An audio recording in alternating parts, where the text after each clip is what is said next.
This is Erika Hi. Graiff from Becoming Luminous. Today I am once again with Tiffany Carole.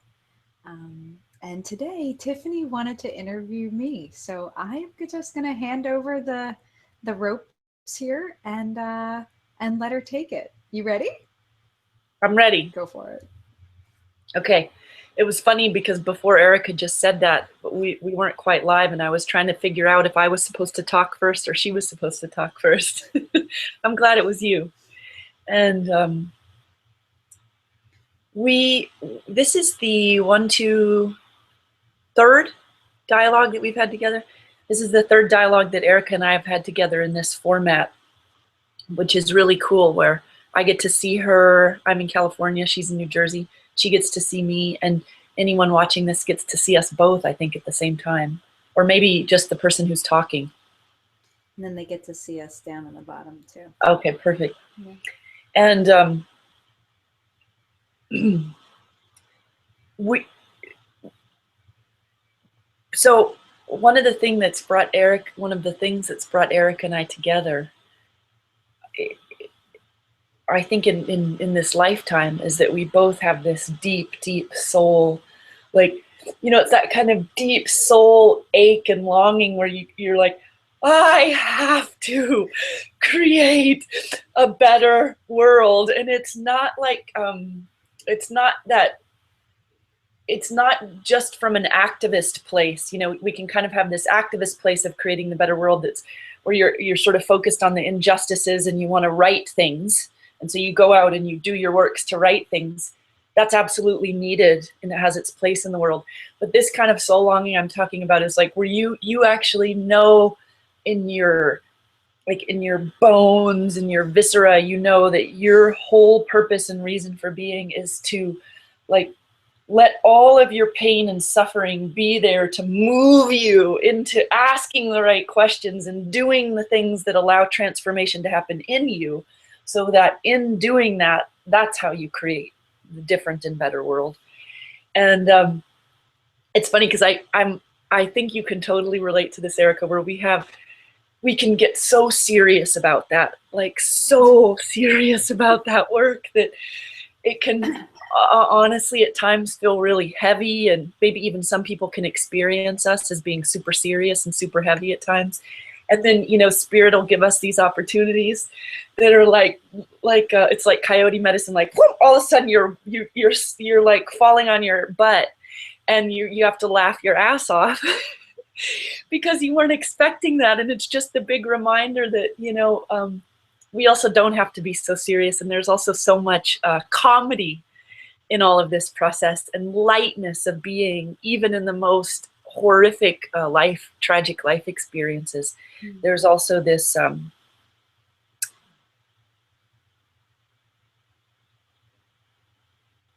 paradox of lightness of being, I guess, is the only way I can describe it. And even this morning, to usher some of that in, I was, instead of like listening to healing music or my quartz crystal bowls, I put on some hip hop, and I was listening to, like, girl, you look good, you better back that thing up. We have to do this where we kind of shake ourselves up a little bit, and we learn how to oscillate and move and be loose in our ways of being. And so I guess I'm saying all of this because I wanted to set that as the context for our interview, that we are talking about heavy and serious stuff on the one hand, about our journeys, our struggles, and our transformations. And then we're at the same time holding this beautiful smile that the universe has, and the comedy, and almost the hilarity of synchronicities and how they work as well. And so I want to say up front that I in part wanted to interview Erika because I also wanted for people who are considering taking the Master Healer 1-year program with me to hear from another person who's gone through that experience, to hear what their experience was like. So that's one of sort of the overarching themes of our conversation, but also to just let a conversation unfold with a beautiful woman who's had an extraordinary life, and is very much on purpose, living on purpose in the midst of all the things within life that make you, that can tend to make you feel like you're not. Because all those things that are going on in life, they can tend to kind of, they'll tend to have a voice that's like, hey, you must not be doing this right because blah, blah, blah. You must not be doing this right because blah, blah, blah. And I think there's this kind of thing within spiritual or transformation-oriented circles that if you were doing it all right, that you would be living in quite a tremendous amount of spiritual bliss on a regular basis. Yeah, we're talking about, right, but we're talking about like real life as women, making our way through a world where it's not already all figured out, particularly when our soul refuses to do things in a way that's a status quo. And so here we are, we're like pioneers, it's a very similar process to, I imagine, people going across the plains in wagon trains where they didn't actually know what was around the corner and how they were going to make it there. There's a similar energy to it, and it conjures up deep fears and deep insecurities in a similar way. So we may not be fearing for our literal lives, but we have this fear that comes out for the lives of our souls and for the lives of future souls. And I know, in Erika, you in particular, you have that. You feel the gravity and the weight of that in your being, and so. I guess with that, I'll just open it up to, I'd love to hear like what, if you want to share with women or anybody listening, what your experience has been like, kind of guiding you on the transformational path.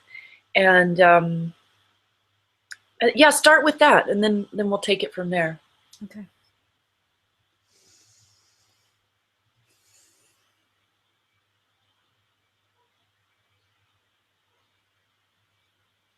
Well, first of all, I'd like to honor and thank you for this opportunity to speak on the Master Healer program and how that has supported my last year, as well as just to be able to offer a little, like, pull behind the curtain of what it looks like to be walking a path of integrity,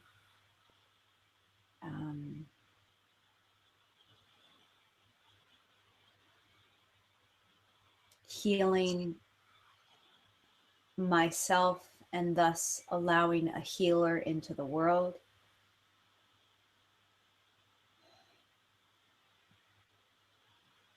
Constantly walking on self-discovery and trusting the universe is always there. It's bringing in exactly what you need at exactly the right time. So I would say that my journey started from day one of this lifetime. I never felt like there was a period of time where all was good until it wasn't. My memory is that there was always this place of, wait a second, wait, that doesn't feel right, this doesn't look right. Just in my exploring the world as a young person, just had these internal cues that I wanted to take care of the Mother Earth. I wanted to just embrace her all the time. I was that little kid that was always, just hugging trees. And, I was a vegetarian at 13. And, I just, I'm 39. I've been doing yoga for, I think the other day I realized I was doing yoga for the last 25 years. Like, I just have always had this place of standing outside the box. And it is that internal pull that Tiffany was just referring to, that is deep. You said in our bones, but if what else is deeper? It's I like, know. it's deeper, and it feels like it's somewhere in my palate, and it's so untouchable, and yet it reinforces my life goals, my life mission, my words, my breath, everything that I do is wrapped up in this gift of, I see a better world. I see people healing. I see us making better choices.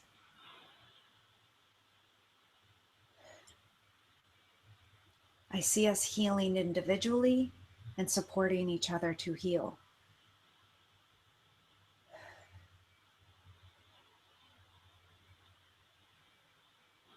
I see us all as teachers and students and students and teachers.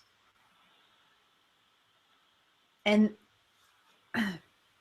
along my path, having brought on multiple modalities over the years, excuse me, to explore who it is that I want to bring out into the universe, what it is that needs to manifest from me and to be offered from my life, from my breath, from this body in this lifetime. Each time has just clarified more and more of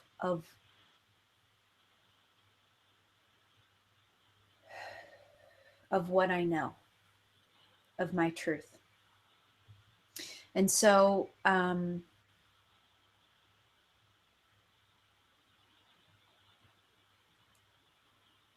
having felt always on this path,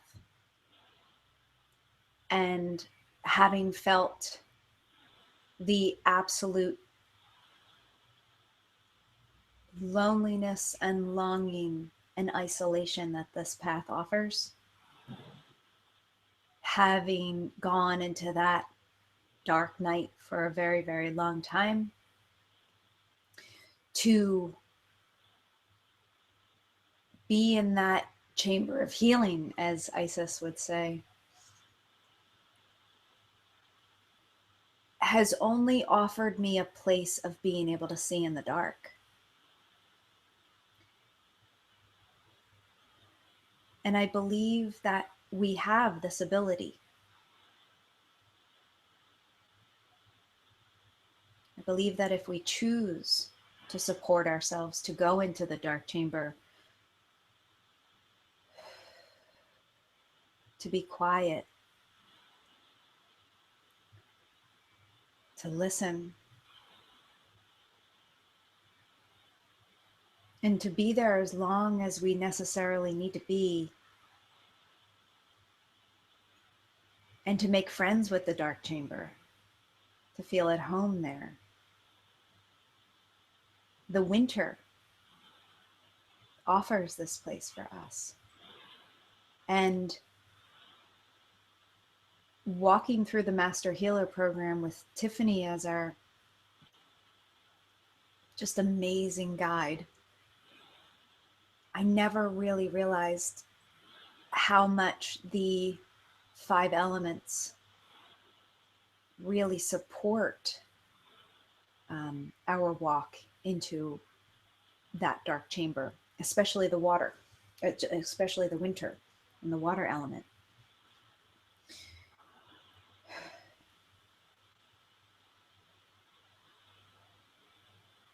And so, having walked the depths that I've been offered, and having felt the anguish that burned in my system, and allowed myself to just be there as long as I necessarily needed to see myself, see the truth of myself. allowed me to realize that it is not just me that has the ability to do this, it's everyone. And it was just that my path was absolutely designed so that I could walk in, so that I could gain the wisdom in that darkness, and so that I could come out the other side and say, hey, you can do it. I'm going to hold your hand. And so this is why I have created the practice that I have created. And this is why that I am creating an online shamanic life coaching program, because I just need to replicate it. I just need more and more people to be able to have their hand held into their own dark chamber and say it's okay. And going through the Master Healer the last year has allowed not only healing for me on so many different levels, each separate season has offered me enormous opportunity to release, to allow what needs to die in my mind, in my emotions, in my body, in my patterns, in my ancestry, in my approach to life, and then to reap those benefits. It has been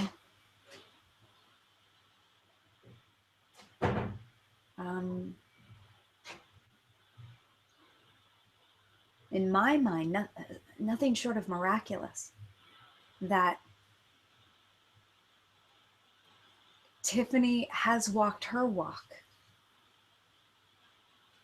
and I have walked mine. And from her soul, she creates master healers. And I knew about it. And she came to my backyard just about to do it. I'm just astounded by the absolute perfection of the unfolding of those pieces for myself. And I would like to speak to anyone who is interested, is on the fence, who's not sure, who has a practice, who has a healing practice, who has the healer archetype, and is allowing that place within their life, a place of transformation within their personal life, and are on a path to bring that out into the world.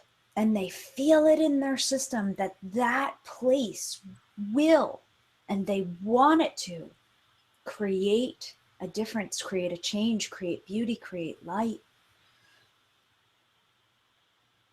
The Master Healer program will allow you to take each season, will allow you to take each element and all the other things that Tiffany puts in there to support, so that each season you are in this amazing cocoon.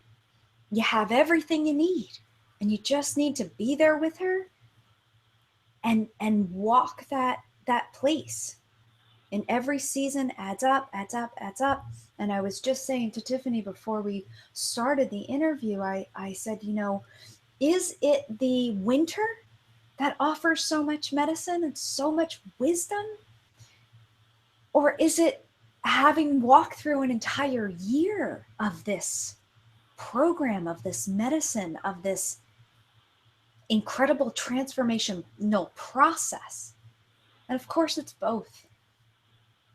Now, it's always what you make it. Your life is what you make it. And Esther Hicks was just channeling Wayne Dyer from On the Other Side. And he said, You are the leading edge of manifestation.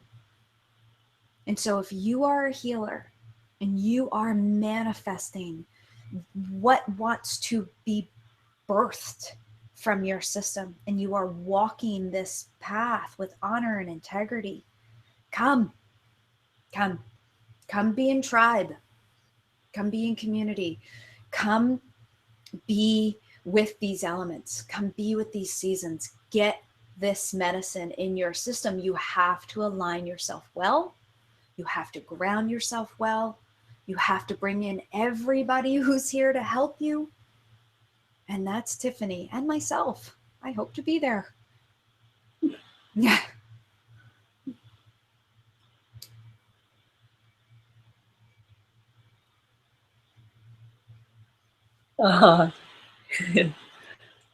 It's lovely. Well, let's see.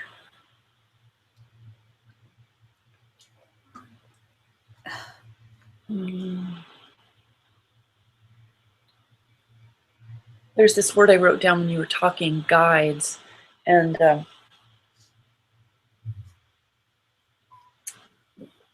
this you said so much beautiful. You expressed so much beautifully, and one of the elements that I wanted to pull out is that I think what often happens for people that are, we could say, born healers, or as you say, healer archetype, they have that in them. Basically, it's a seed. It's a seed of potential. And whether or not that seed grows into a magnificent plant, however that plant is meant to look, depends on having the right conditions. And I feel like that's part of what you were illuminating there towards the end, is that call to action to both allow in and take concrete action in the world that gives you the right environment in order for your own seed of potential to grow. And I think it's very challenging now because there's a lot of offerings for people. We have a lot of options of teachers and programs and healing modalities to use. I mean, there's so many amazing healing modalities. Sometimes I just will get a little bit overwhelmed about, should I do this muscle testing seminar, or should I do this, or should I do that? Always. And I know, and all of these sort of technologies that are coming online, perhaps not all, but certainly a lot of them are extraordinary and much needed at this time. Where my soul and my calling and my guidance that helped bring in Master Healer are going, what we're doing. And I think also this is true for the program that you're creating and getting ready to do too, Erika, is that and correct me if I'm wrong, but it's what I feel is that we're wanting to actually create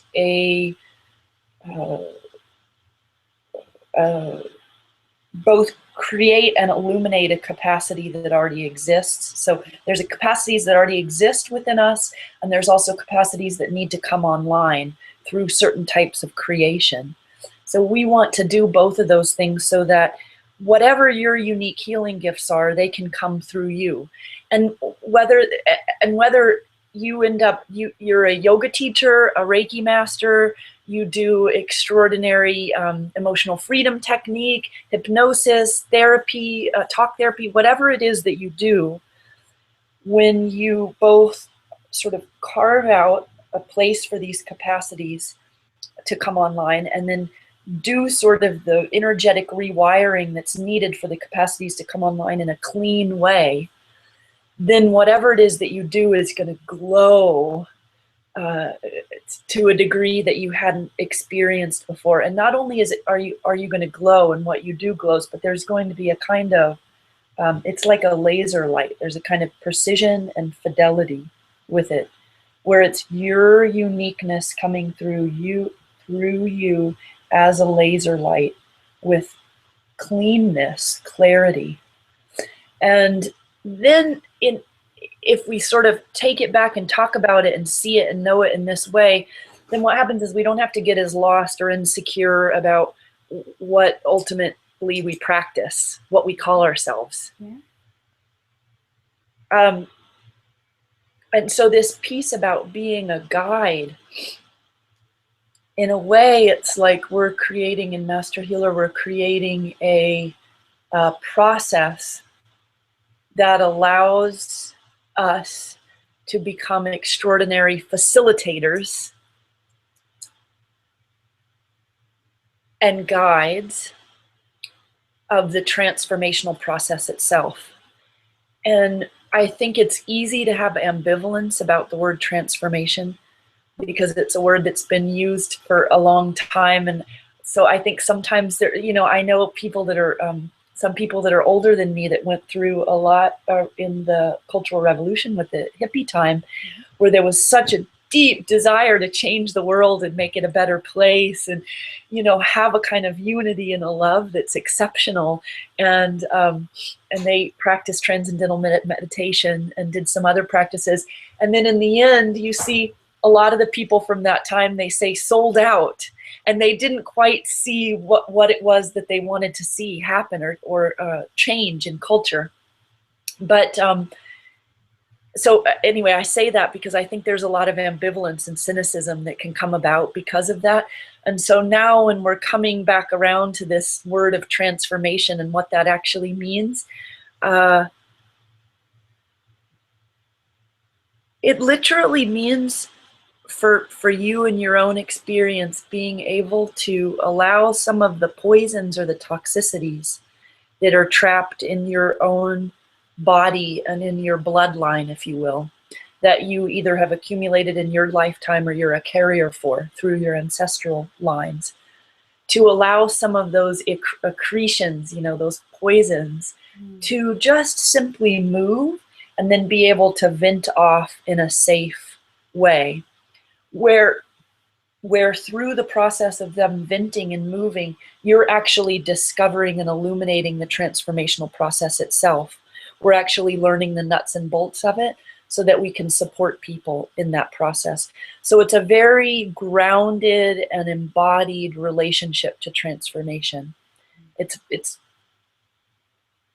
very real, it's very nitty-gritty, but yet at the same time, it's not arduous in the way of trying to figure it out from our minds and in a linear way in time.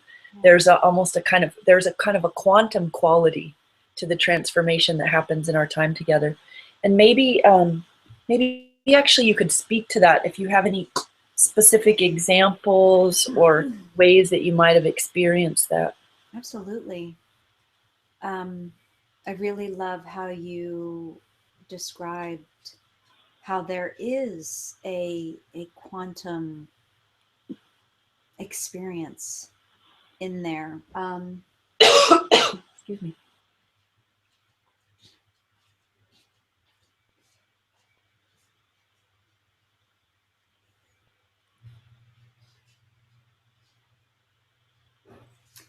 Each module, we take extraordinary journeys. And Tiffany does a wonderful job of facilitating these journeys for anyone who's, if you have you've been journeying for the last 25 years, or if you've never journeyed before. She gives extraordinary instruction and comfort and foundation in that.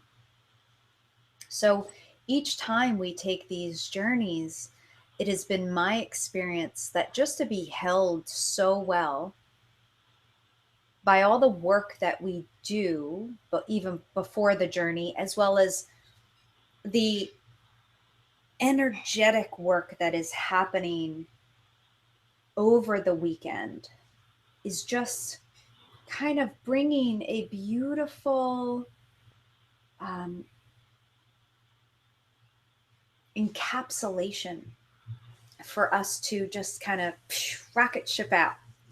So being fully supported, having great instruction, we're just able to, let go and allow spirit to just inform us the way that we need to be informed and just take us where we need to be taken, to just, bring us to the depths of the sea and to the clouds, and, you know, allow us to be changing shapes and forms and animals. And I'm speaking to my own experience here. And just allow this encapsulation and this tribal circle that is formed every weekend and throughout the year. It becomes intensified, both by your commitment to the work, to what you have experienced, how you continue to involve yourself in the work, in your own healing, and in your using it in your own practice, and to be in community with the same healers through each module just really allows this beautiful space.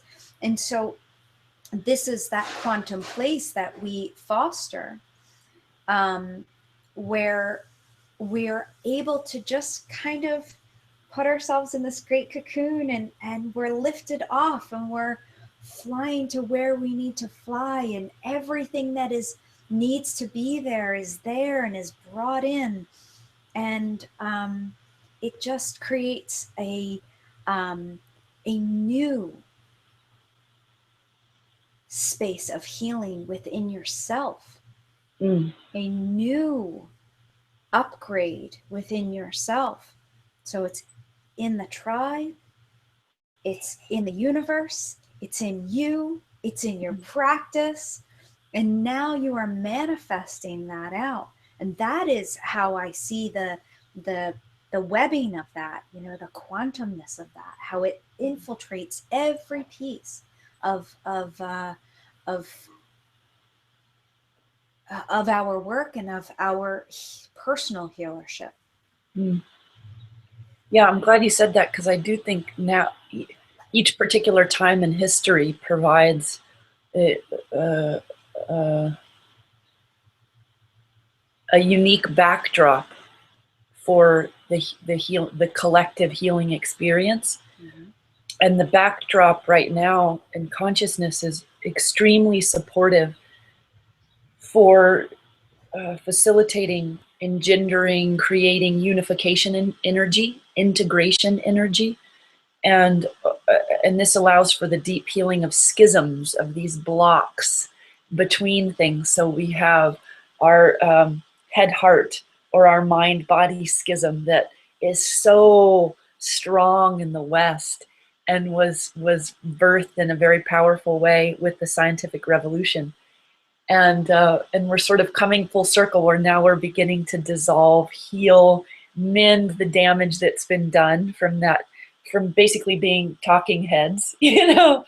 So there's that block. There's a life-death schism that is also very strong in the West, where there's a deep, deep fear, repulsion, pushback, and it's in many ways a very unconscious fear and pushback from death and anything that resembles death. Now, I mean both literally death, but also metaphorical death. So us as a collective having such a great fear and schism of death, being able to drop into the great unknown. And you actually described it earlier in the beginning as a dark chamber, being able to allow ourselves to drop into the dark chamber to get some of the most potent medicine that's available, to come through the other side.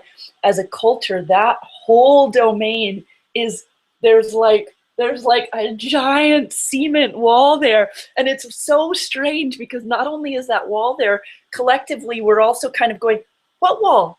What are you talking about? I don't see a wall. There's no wall here. What wall? So we have this backdrop in the collective right now that's just like, this is like begging for us to heal these particular schisms. And a big part of the Master Healer with each season is that we look particularly at the schisms in relationship to that element and to that season and that time. So for example, in wood, which is spring, we look at a lot of the energies that have to do with birth and renewal, which we associate with spring. But we also look at this particular schism of the mind-body or the head-heart block and how that manifests. And we look at it, we look at it in very practical ways. You know, this is also an extremely grounded program. We're looking at how that manifests in the body and how that manifests in the emotional body as well. And then very practical ways in which we begin to shift, move, alter, allow that energy to transform. So we have both kind of the metaphysical and abstract context that you were pointing to, that's sort of held and is there and is in place. But then in our actual work together, when we're together, and even when we're not together in terms of virtual modules, you have very specific, practical, grounded things that you learn, you experience, and you practice. But all of those things are within the context of allowing your particular healing brilliance to come through, as opposed to forcing you, Erika, into a particular system or dogma that I then want you to memorize and regurgitate. So, yeah, I think that's a really exciting part of it, and also a really exciting particular time in history that we're at, and that I think perhaps if you're listening to this, you might feel, you know, you feel the changes that want to happen at this particular time, both in the world and within you.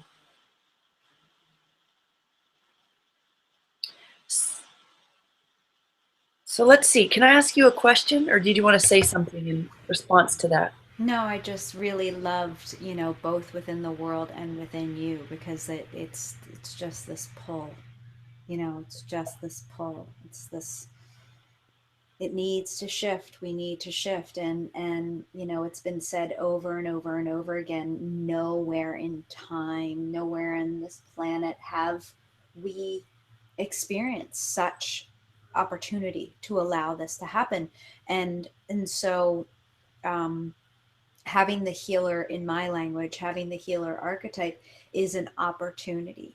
It really, really is. And, you know, whether you come upon it as the wounded healer, having walked through what you needed to walk through to really kind of get that for yourself, or you just have, you know, spontaneous God-given healer abilities, both are just as valid. And now's the time to allow yourself to involve yourself in a place that allows you to hone it well, hone it well, hone yourself well, so that Yeah. you can be of this place of service. Yeah. Yes, I'm so glad you said that, because that actually reminds me of something from the beginning that I wanted to pull out too, that I think oftentimes one of the familiar roadblocks that comes up for a lot of healers and leaders of this time, and some of you think of yourself as leaders and some of you don't, some of you think of yourself as the exact opposite, but I would challenge you and say that perhaps you are a leader too. And it's just that one of the things that can often happen is that the voice that tells you that you're not, or that you're not ready, is very loud. And perhaps you've gotten into a habit of giving that voice attention. What can happen, and believe me, I had many, many years of my life, and it still comes up, where that voice comes through particularly strong, and it's, you know what, it's acting like the voice of guidance. Like, hey, Tiffany, I just thought I'd let you know, this is important for you to know, but you're really not ready for this. Sorry to tell you, but you're going to need to do some more healing work yourself, because you've got some problems, and you can't really go and like start this whatever fill in the blank program, or do a 2-hour teaching at your clinic, or whatever it is. You can't do that, because you're a broken, wounded person, and you need to sort all your caca out before you can help other people. But I just want to tell you that voice, it will probably always be there, and that's a very common voice. If you're hearing that voice, it means you are a healer and a leader. It means that you are a healer and a leader, because that voice wouldn't be coming out if you weren't. And ultimately a big part of that is your own hero or heroine's journey, and doing it anyway, even if that voice is there. And that doing it anyway is you just do the next indicated action. And spirit will always show you what the next indicated action is. It does. Spirit's not always going to show you, and often doesn't show you, what's going to happen for the next 3 months and guarantee an outcome, but it will show you the next indicated thing to do, and then you take action on that, and then you get shown the next indicated thing, and then you take action on that. And every time you take one of those actions, you build a muscle. It's a special soul muscle, and you start to trust yourself, and you start to trust your relationship with your guidance, with your higher self and the spirit. And so it does get easier in that way. And then when those voices come up, you don't have to believe them, or you don't have to believe them for as long. And then you just move your butt into action again. So all of these things that come up that tell us that we're not ready, and that we're too wounded, that we don't have the resources that we need to do it, whatever it is. As one of my friends said once, she said, just give it a cupcake and let it sit in the corner. So to that voice, and I always say, give it a gluten-free cupcake, because I need that. That's right. And just give it a gluten-free cupcake and let it sit in the corner and let it do its thing. You don't have to fight it or resist it, but you just know, hey, I'm going to take action anyway. Because I want to live. I heard this woman once.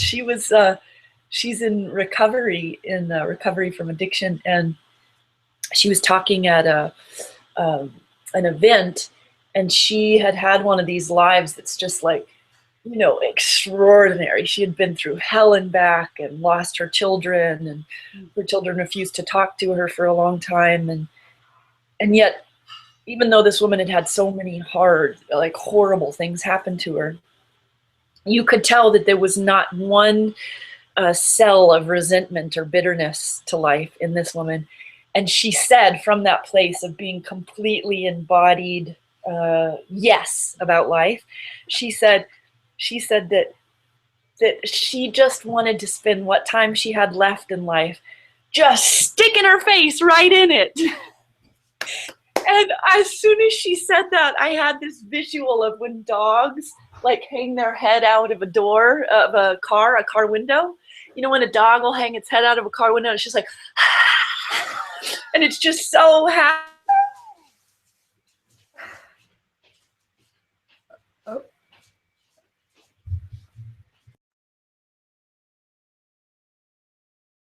That's the gift that we get. So, it's as simple as that. It's as simple as that.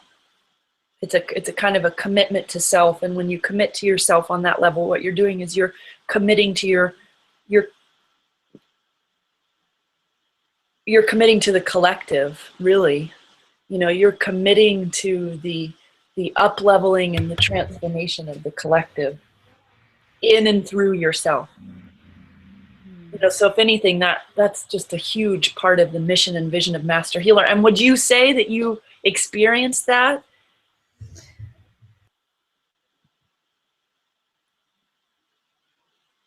You know what? I can't hear you.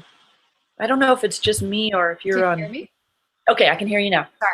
I was trying to mute, but maybe I was doing it wrong. Anyway, I got my dog barking. I got my mother doing Oh, I didn't hear any of that. Oh, good. I'm glad. That's nice. Jeez. I'm thinking this is hilarious. I'm sorry, what was the question? Did you experience any of that? That where you when you say yes to that aspect of your own self, that you're saying yes to that within the collective? Very much so. And one particular piece for me was to be desperately vulnerable. Had that piece for me, had that I'm saying yes because I'm allowing there to be desperate vulnerability, honest, bone-breaking, heart-breaking honesty within my system, and allowing it to come out of my mouth and share it with the tribe around me, which, that is quite a vulnerable place to be. But each person, I truly believe that the universe is here to support us. And I was never under any other impression other than every single person that comes to the master healer is called there. It Mm-hmm. really was. And you know, I know myself, I was called there, and for me to walk through that, uh through those places, and to need to be that vulnerable, and allow me to share that, brought that place of this is the collective, this is it, this has to happen. That it was all fostered in there for me. Absolutely. Mm. Absolutely. Yeah. And I just want to say too that uh, just in case that scares anyone, like this Mm. thought of the, you know, we aren't. It's not like a group therapy, or you know, we're not. There's no pressure to like sit around in circle and share your most vulnerable, painful things. We're literally, really, our attention is in mine is on creating this context, which I've been in part describing, quote, holding space for that, which just means that I'm actually living, stepped into the highest that I know, and um, in an uncompromised way, coming from that place, which also means allowing all of the parts and pieces of me to be there, because I'm a human being who's also a wounded human being who has her imperfections too. So all that context and the spaciousness is there. It's a real kind of spaciousness. It's not a farce, meaning we're not creating a kind of context that assumes, how do I say this? Everything gets to be there. All of the human experience gets to be there. And we're trusting in spirit that with all of the human experience that gets to be there, as it manifests within each individual, that an extraordinary kind of alchemy is set in motion. And we just get to trust that. And, you know, for each person's experience is very different in the degree to which they experience vulnerability, emotional shifts, etc. Everybody ultimately gets to have happen exactly what they're ready to have happen. Yes. And there's nothing that's sort of forced or pushed or anything like that. And yet, due to the alchemy, the beautiful aspect of the alchemy is that it's trans-rational, so it transcends this thing, which can oftentimes block many modes of transformation that we in our heart want, but we're trying to get to it with this thing. Mm-hmm. So I don't know. I just can't say enough about how important that is at this particular time, that we need to have crucibles for transformation that are trans-rational. Absolutely. Absolutely. Which also means that they transcend, when they transcend also a psychological um, a psychological context. That's still there and part of the picture, but it's not the particular framework that we're coming from, psychologizing our experience. We have an alchemical context that actually transcends fully the rational mind, but allows the rational mind to have its place and gives the rational mind good substance and stuff to chew on while this alchemical processes are taking place, you know, through the whole being. Right. And thus I think that's why you even called this the master healer, because it has all of that expansiveness. It has all of that capacity to, you know, to give what it is that your mind needs to know, but also hold you in a much different way and offer all the different things that that you have the opportunity to take advantage of, and everybody, you know, in their own time. So, you know, it's never this place of having to do, or feeling that there is some expectation. Yeah. It's just perfectly handed, and you take one step. Okay, well, here's the next one. Would you like to take that one? Here's the Oh, next that's one. fine. You know, Yeah. it's just perfectly supportive, and calling it the master healer, I felt like I went into a master healer's office, chamber, place, Right. you know, Right. inside of time and outside of time.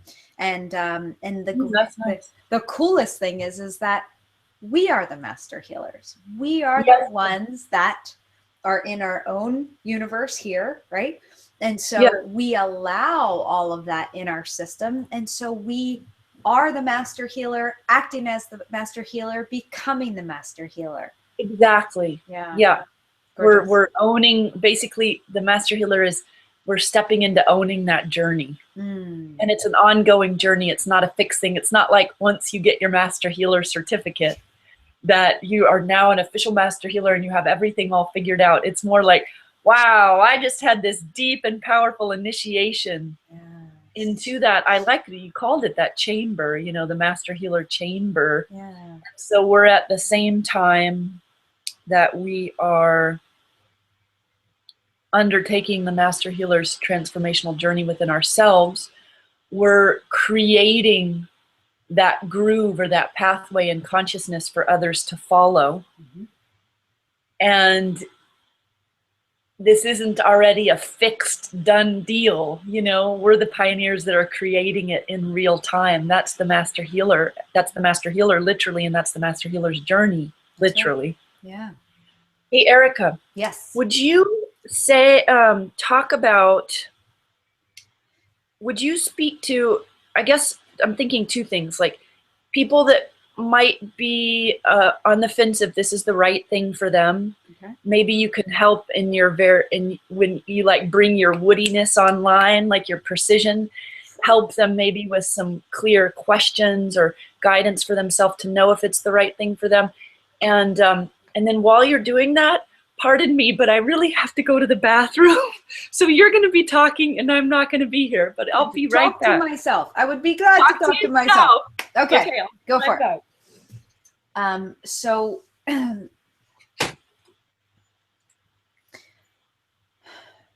Carolyn Myss talks about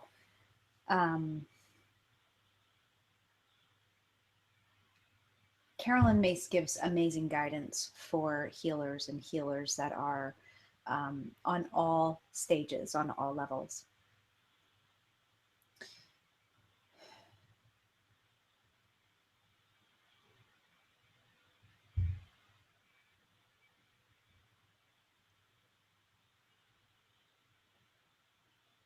One major piece that she talks about is having the ability to allow yourself to listen to your own intuition.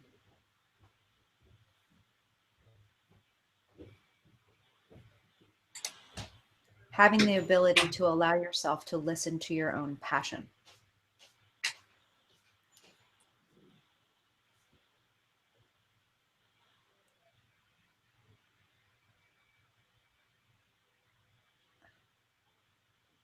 So I was just speaking about the healer archetype and allowing intuition to come online for our own selves. And when intuition comes through, it is a gift. It's a part of our passion. It's information for us. And what ends up happening is that if we're not listening to our intuition, if we're not listening to that voice that says, this is your next piece on the path, as Tiffany has said, that the universe will offer you that next piece. What ends up happening is that your conscience then starts nagging you about things, right? So your conscience will tell you, you know, you should do this, you should do that, all the things that you know, but the conscience will also remember what it is that your intuition has asked you to do. Hello, my baby girl. You want to come snuggle with me? Okay. So just to wrap up,